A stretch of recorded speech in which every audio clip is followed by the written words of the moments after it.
For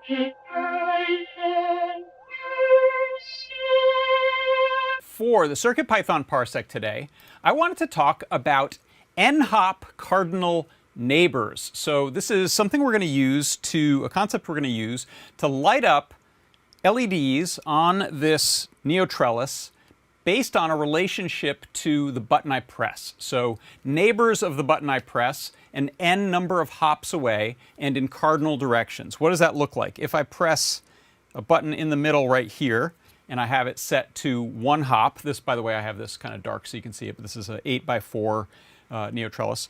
If I press a button, I get the surrounding buttons. If I'm in a corner, of course, we don't have anything to light up.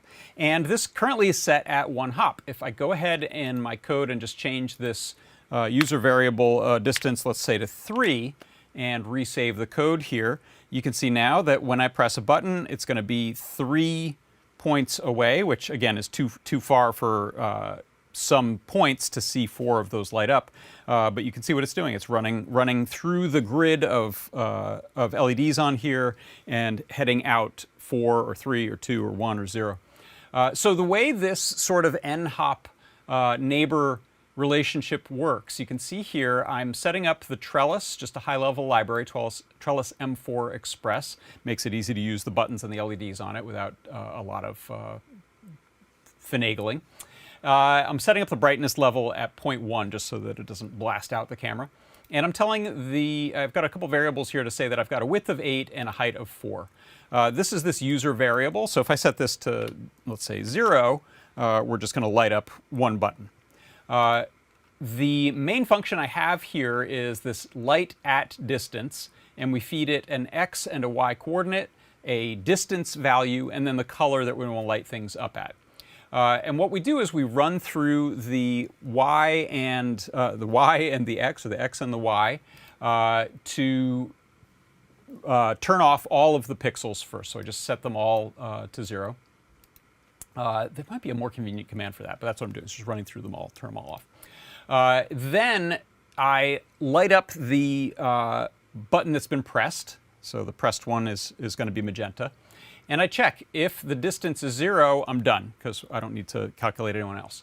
If I go ahead and change this back to, let's say, 1 for convenience sake, now when we get to this call, it says, OK, the distance is not 0, so what do? Let's check, first of all, to see, have we fallen off the screen? Are any of these distances a pixel that doesn't exist or a button that doesn't exist? So I take the x value, let's say 0. This is 0, 0 in the upper left corner. And I say x plus the distance, is that less than the width? In this case, it's going to be 1. 0 plus 1 is 1. And that is less than 8. So good, we can light that up.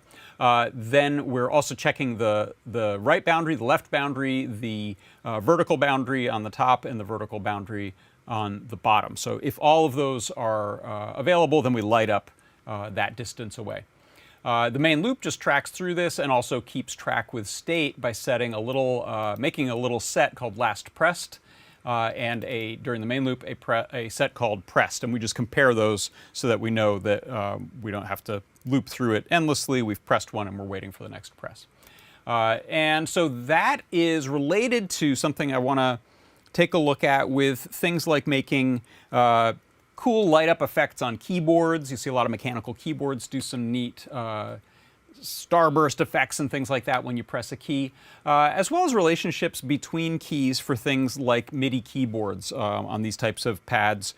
Sometimes you can use this type of a taxi cab distance. If we go only right angles, a certain number, what are the points that we can touch? Or Manhattan distance, it's sometimes called. But in this case, I'm just doing it in a plus.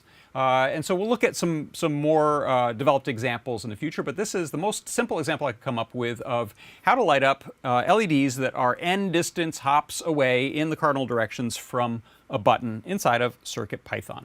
And that is your CircuitPython Parsec.